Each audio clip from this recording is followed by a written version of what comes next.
back to my channel, Jeff Explorer yon. So, sa mga past na naging reaction video natin patungkol dun ah, sa lugar dun sa haunted mansion na pinuntahan nila Agashi Ching, no, kasama nila si Master Gala. So, papanoorin natin yung kabuuan nito ngayon.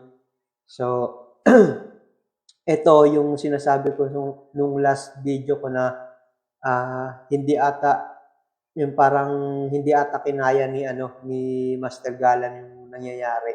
Kung sa mga hindi pa nakapanood noon, panoorin niyo yung vlog ni Master Gala, doon yung makikita yung niya, kung bakit ganun yung nangyari.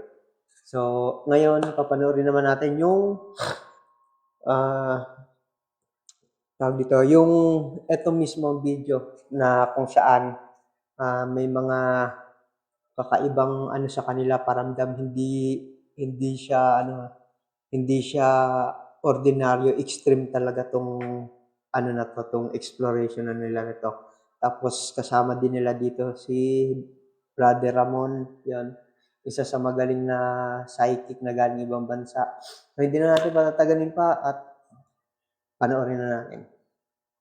Samal Island. Binuo ito noong 1940s at nag-serve ito as headquarters ng Filipino Crusaders World Army o mas kilala bilang Moncadistas. At ang founder nito ay walang iba kundi si General Hilario Moncado himself. At ang lugar na to ay mahigit ilang dekada nang abandonado. Si General Moncado ay may ugaling nagpapakain ng hilaw na pagkain sa kanyang mga sundalo para madisiplina ang kanilang mental, physical, at spiritual health. At dito sa lugar na to ay maraming misteryo at kwentong kababalaghan tulad ng sightings ng sundalo at white lady, pagpaparinig ng kadenang kumakaluskos at putok ng barel, at istorya ng mga kultong nakapaligid dito na may kasabihan na kapag nakapunta ka sa lugar na to ay maaaring hindi ka na makaalis mag-isa. At ngayong gabi ay iikutin natin to, lilibutin at gagawa ng paranormal investigation para malaman kung ano nga ba talaga ang mga misteryo at kababalaghan dito. Naka sila lahat. You are not welcome. We have the power of God and the power of prayer. Ngayon pa lang ay inuunahan ko na kayo na ito isa sa pinakamalalang paranormal encounter namin sa lahat ng investigations namin. Nagsimula kaming maglibot sa kalaliman ng gabi. Okay guys, so nandito na tayo ngayon sa Moncado's White Mansion, one of the most famous at recognizable places dito sa Samal Island, known for its history and at the same time known sa mga kababalagan at horror stories na kumakalat sa iba't ibang social media. Ngayon guys, para makapunta dito, bibigyan ko lang kayo na heads up, ay kailangan namin lumipad papuntang Davao from QC at mag-ship from Davao hanggang dito sa Samal Island. Now dito sa Samal Island ay meron pa kaming travel time na magdadrive na around 30 to 40 minutes at pagdating namin, ito yung makikita nyo. One of the oldest mansions na tinayo pa noong 1940s. So mga 85 years na siya. At mapapansin nyo from the outer na itsura niya, nire-renovate na siya pero yung pinakataas na floor ayun pa rin as original as noong 1920s pa. Ngayong naipaliwanag ko na sa inyo, ay simulan na natin libutin ang mansyon na to.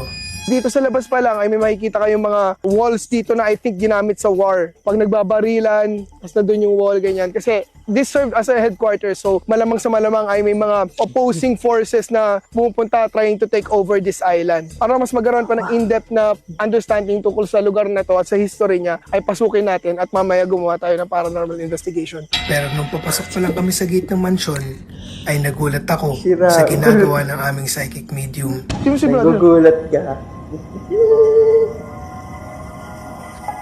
Brother, what are you doing? I don't know. I've been placed in this position. At makalipas ang ilang sandali, ay ito ang sinabi niya. It was a method of torture. They would have the prisoners having to hold this position. Oh, And the first prisoner to collapse, they would kill. Bakos niya po. oh my God. He wouldn't be the only one. Maliban doon ay nakaramdam din si Brother Ramon ng signs of torture. I felt a stabbing pain when I was sat down here through the center of my chest, but it wasn't a sword or a knife. It was like an ice pick, thin, sharp, and they use it to stab people, but it wouldn't them. Oh, that's torture, brother. That's what you felt. walking in here, I had to hold on to Brother Agateb here Why? because my legs were like this. Now It's becoming clearer. I can see that they were dragging a prisoner here to his death. Okay. At kasabay nun ay nakasense din si Brother Ramon ng signs ng military soldiers. I see people marking out distances. What I mean by that is they would march out the distance from there to certain places. So they knew the distance so they could fire their weapons more. Narinig niya yun. Parang may maririnig ka na yung tawanan ng mga parang may mga bata na nagtatawanan.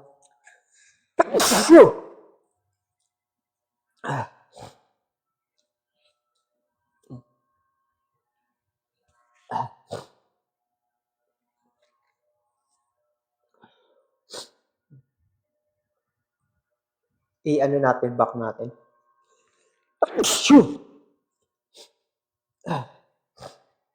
Tignan nyo pakinggan nyo mabuti. Soldiers. I see people marking out distances. What I mean by that is they would march out the distance from there to certain places. So they knew the distance so they could fire their weapons.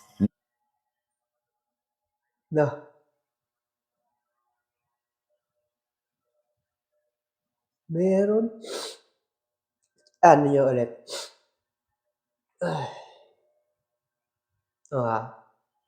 Military soldiers. I see people marking out distances. What I mean by that is they would march out the distance from there to certain places. So they knew the distance. So Diba?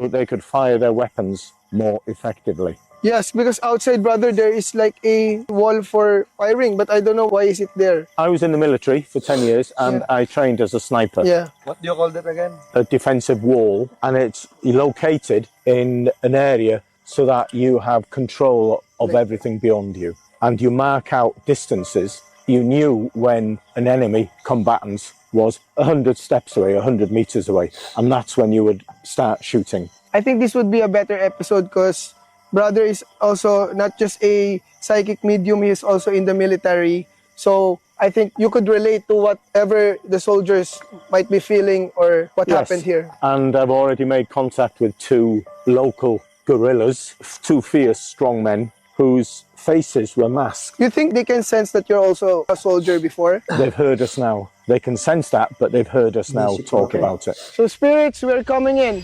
Tinuloy namin ang paglilibot at ang Tapang. unang napansin namin ay ang statwa sa gitna nito. Okay guys, so ngayon, may medyo nasa-sense na si Brother Ramon and may mga soldiers nga, mga spirits na soldiers here. Pero tutuloy na natin, first we're gonna explore. Dito sa gitna ay meron siyang monument na malaki which is, andyan yung pangalan General Hilario Moncado. Dito pinangalan tong buong mansion na to at ito yung mga history niya. Quoted from 1948 to 1949. Dito nakaukit ang values ni General Moncado at makikita kung gaano siya kahigpit sa pagdidisiplina niya sa mga nakapaligid sa kanya. Parang nasa-sense ko na si General Moncado is very disciplinarian at strict. I was saying that the general is very disciplinarian and strict because he even made his soldiers eat raw foods just to Okay. discipline their spiritual and mental physical health. Okay. At guys, Galing. kaalaman lang, lahat lang ng mga soldiers ni Moncado ay merong mahabang balbas tsaka mahabang buhok. I'm not sure kung tama yun o hindi, pero yun yung nabasa ko. May rumors din daw na dito sa mansion na to, merong secret underground na nagko-connect daw sa Samal Island to Davao City. Pero ang sabi kasi nila covered na raw, pero to make sure, check natin. Dun muna tayo sa baba ng floor. At nung magsisimula na kaming pumasok sa loob ng mansyon, ay biglang huminto yung pag-record ng camera namin. At nung binuksan namin ulit, ay ito ang nangyari. Brother, are you okay? I'm just been pushed. Where? Right now? I've been pushed forwards, just on my right leg. Oh, why do you Um, think is that? You were kicking the football. The general didn't like that. Oh, so you He- think the general is here Yeah, right now? he didn't like that because general yun? it's not training. So I'm imagining what I'm seeing is the soldiers, the guerrillas, just kicking something on the ground. The general seeing it and saying you should be Galing, training, galing not niya. kicking. Oh. Yeah. Yeah, and the general is very strict. Kasi guys, biglang nag-cut yung video, kaya nagre-roll kami. Habang nag-cut yung video, may mga bola dyan, sinisipa-sipa namin. Kaya nag-connect din sa nangyari ngayon. So this is the underground. Dito ay sinimulan na namin libutin ang unang palapag na mansyon. At ang napansin ko ay May mga writings. Bago yan, go. Feeling ko lately lang yan. Vandalism. Pangalan ko, ang dami kong pangalan. Marami kang kapangalan. May mga vandalism. Pangalan ng aeromat ko. Leo.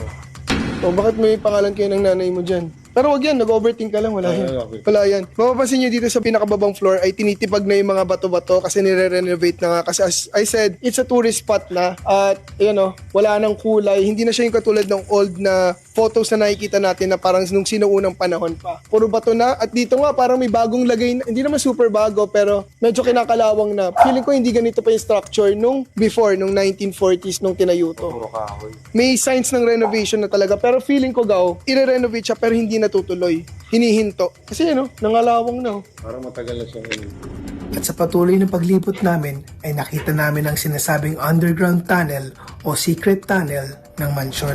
Malaman ata kung nasa yung underground. Saan? Kasi sinasabi lang nila ha. Oh. Ito siya. Ayan, yung nasa gitna na. Yan yung sinasabi nila. Na may connected daw sa ano. Parang ito nga lang yung, Nakunan lang daw.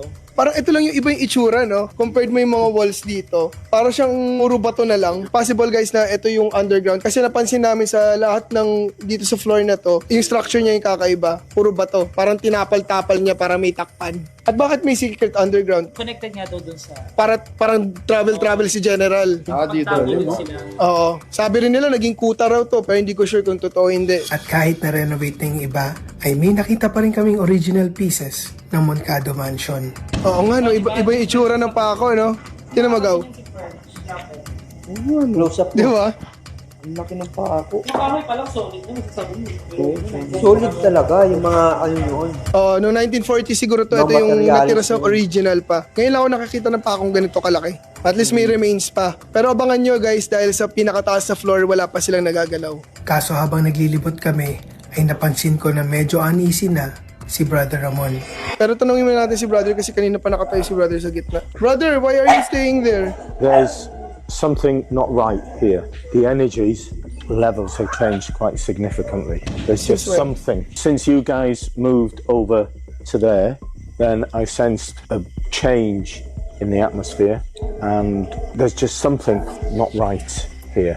And as yet, I can't figure out, I can't sense or Is it feel gonna be dangerous what for it us? is. I have no idea. It's just not right. And what I've been doing is I've been building up my energy while you guys were doing whatever you were doing to try and keep us safe. Thank But you, there's brother. just something missing. There's something missing. Di lang namin alam na maya-maya, ito ang isa sa pinakamalalang mararanasan namin sa investigations namin. I hope we get to speak to the general himself. You've asked a question now, so he knows you want to speak to him. I hope he's not a negative spirit. He's a very strong, powerful man. He takes that into the Bravo. spirit world with him, but he doesn't take the anger with him. But he's a very precise man. If he says he wants something doing, he wants it doing immediately. No questions asked. They just did what he said. He's like the boss, powerful man. Very much so. Ang sunod na nilibot namin ay ang window side at ang masasabi ko ay What the heck? Para kang nasa Antipolo. The sea, the city lights, and everything Very else. Yes. And it's a good defensive position here as well, because it's high up. Anyone coming to attack would have to come uphill. And if they're carrying equipment and guns, Very tiring. it's much harder Yeah. coming up. Our soldiers would already have the upper hand. Yes. Then from what they told me, the top most of this floor is the sniper area. I'm not sure. That, if and it's- that would make sense. That would make absolute sense. On a military strategy viewpoint, that would Yeah. make complete sense. You can see here, they put barbed wire here, but there is a pathway going through here.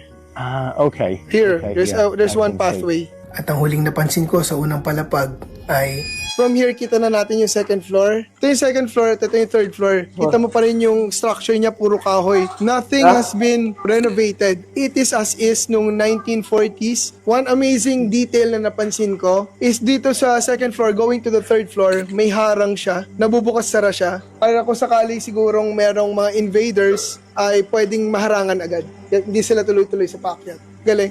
I've just been pushed backwards quite strongly because they are saying don't go up there. This isn't the general. These are other guerrillas, the guys that worked For the general. For the general. They're saying, don't go up there, which means that being paranormal investigators, We must go up there. we have to go up. Let's hope we're not going into too much danger. So let's try to go up, brother.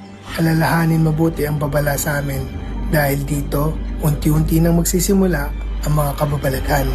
Tinuloy namin ang paglilibot papunta sa pangalawang palapag. Dito naman sa labas, guys, ay ano na siya. Ito halatang hindi pang 1940s to, para na tong sa ano sa mga kapitbahay namin So bago-bago na siya, pati yung kulay hindi makaluma. At habang paakyat, ay tila ba may pumipigil sa akbang ni Brother Ramon. They're pushing me back, really making it difficult for me to make a single step. Oh, jeez. Pushing Why do me. you think that is, brother? They're trying to exert their power over us, their strength. Can they you don't go up? want me to go up because I'm a medium and I might be able to bring more information forward. They don't want that? No, they don't. The gorillas? Why? It's good to Because share they're to the very world. secretive. They had to be to survive. Oh, so their mindset still is the day before they pass away. Absolutely. Before they passed away, you're exactly right. I'm getting the feelings and sensations of what they were going through at that time. And they don't want me up there, which obviously again means that we'll go up there. Yeah. But they're making my legs really, really tired. This isn't the first time it's happened. It's happened many, many times before. And nearly always in locations where the military have been based. So let's go up, brother. Let's go up. Can someone hold this for me? Because it's Why? It's very hard to go up. At habang pinipilit ni Brother Ramon umakyat, ay mas pinapahirapan siya na tila bang parang ayaw kami paakyatin ng mga namamahay dito. Brother, are you okay? just some tightness. Take that off me. Take it off me.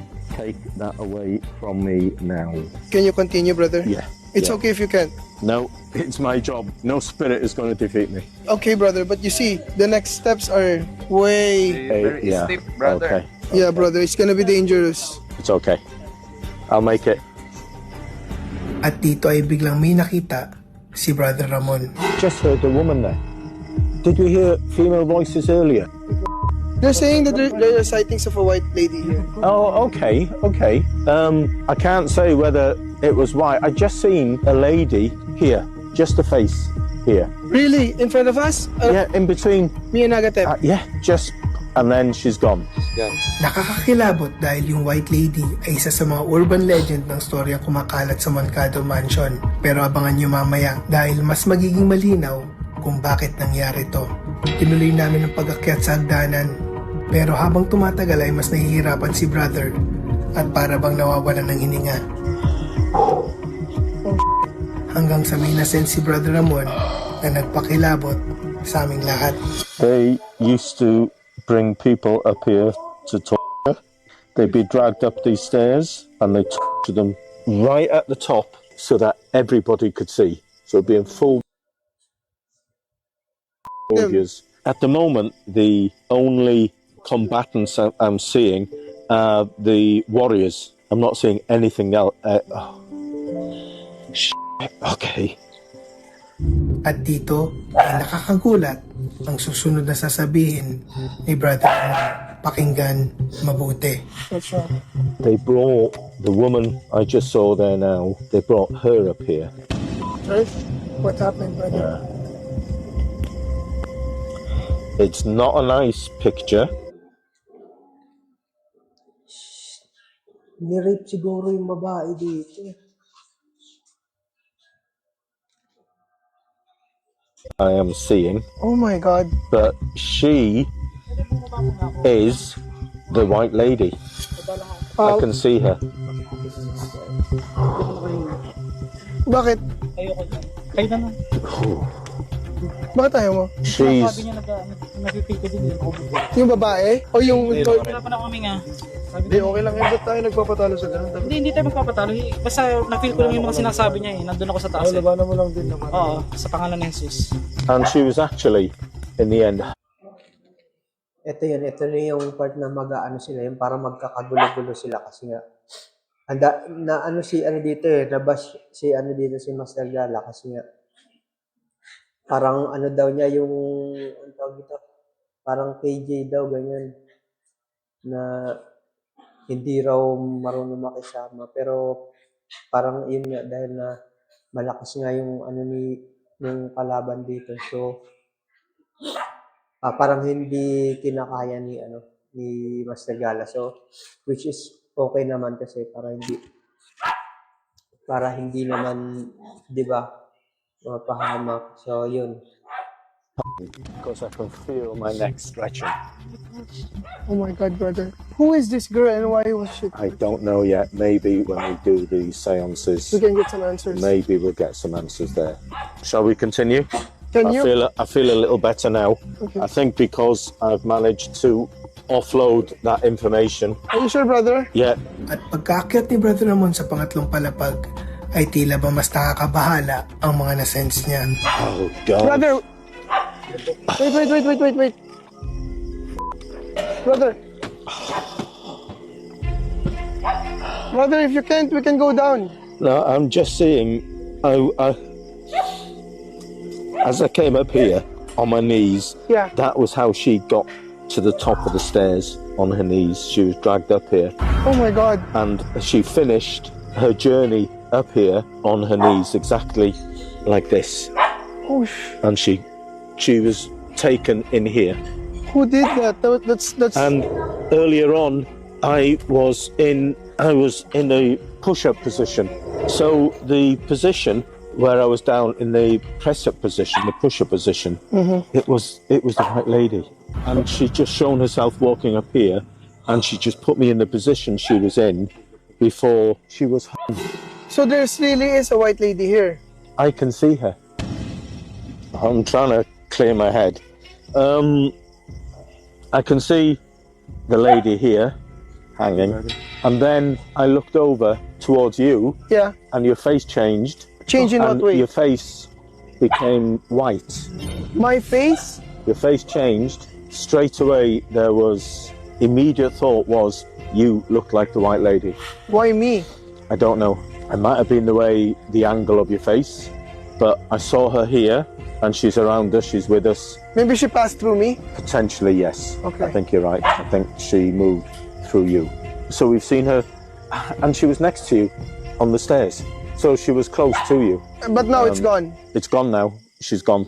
That's interesting. And now I feel so much better that I've been able to say that. And I think that's what she wanted to be known.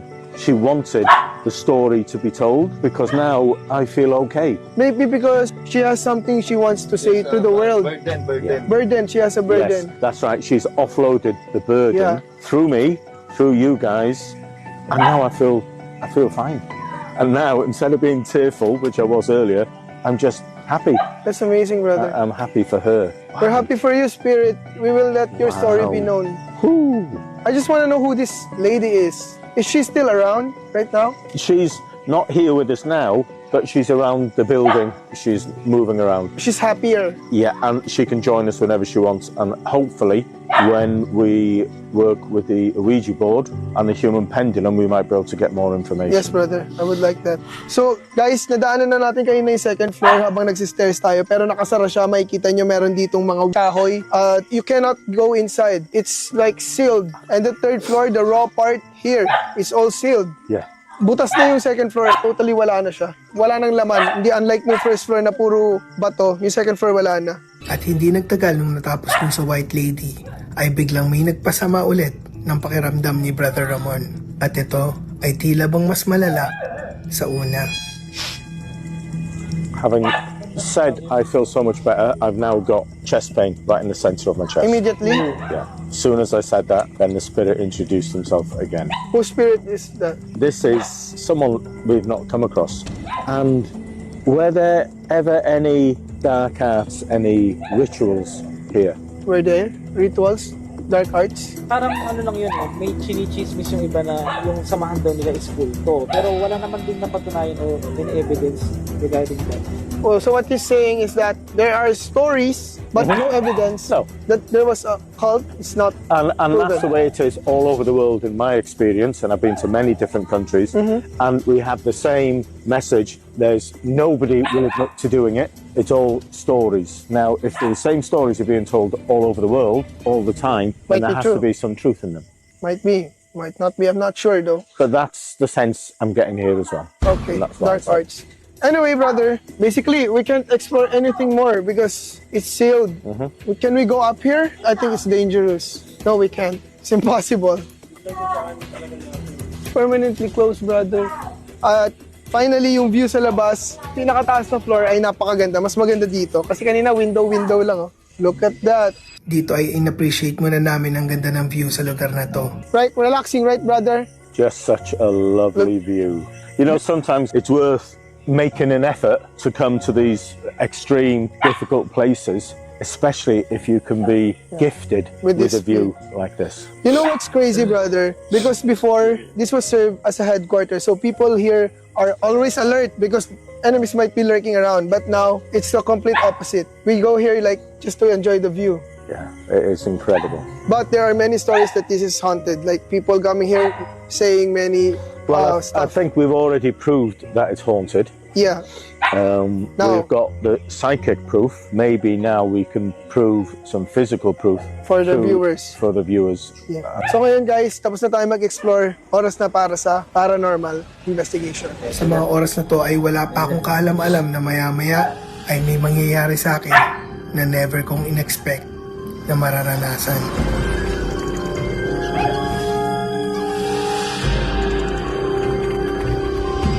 Dito ay sinetap ko ang aking ghost equipments at di ko na malaya na nag-activate na agad ang REM pad namin. Ang sensitive niya ngayon ah. Hindi naman dapat yung nasa gilid. Oo nga no. Lagi nagtitrigger na pala to kanina. Ewan ko kung nakuha ko hindi guys, pero nagtitrigger na agad yung REM pad namin sa harap. Makalipas ang ilang segundo ay nag-activate na rin ang music box. Okay guys, so kaka-setup ko pala ng equipments ngayon. This one activated and the music box activated already. We're just finished setting up. We're about to put the cameras now on the music box. But Just activated music box. again, I don't know if kita sa camera pero Keep working it, Spirit. yeah. Keep activating it for us. First, I'm gonna do what I do for the investigations, the equipments. So I invite any spirit here in this place to please come forward and talk to us. We have here the music box, the REM pod, the EMF, and the ghost balls. Kung gusto niyo magparamdam, galawin niyo lang kahit ano to, tapos magti-trigger siya. I said that if you want to make yourselves known, just trigger any of the device. You already triggered the music box and the REM pod, so that means something or someone is here with us right now. Now I will turn on the ghost box to see if we can get some interactions.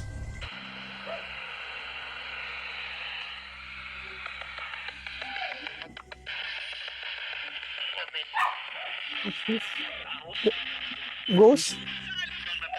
Wait, may kasama ba kami ngayon? Is there someone with us right now?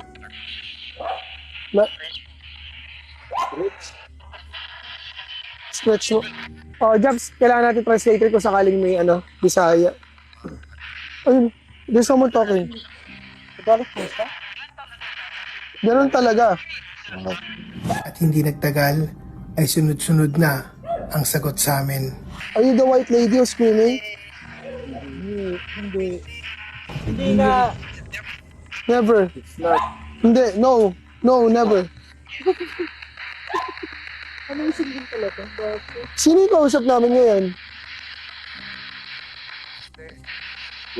Teste? Oh, Gulit, bago seryoso. it's a man's voice. Who are you? Okay. Let's introduce ourselves. Yeah, I'm Aga. I'm Joshua. I'm RJ. I'm Ramon.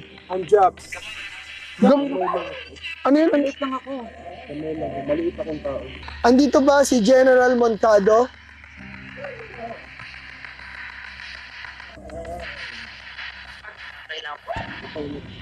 Antay lang. Just wait. Ano ibig sabihin? Just Antay wait. lang. Ha? Oh, antay. Okay, we can wait. He said just wait. Okay. Okay. Pwede ba namin makausap si General Montado?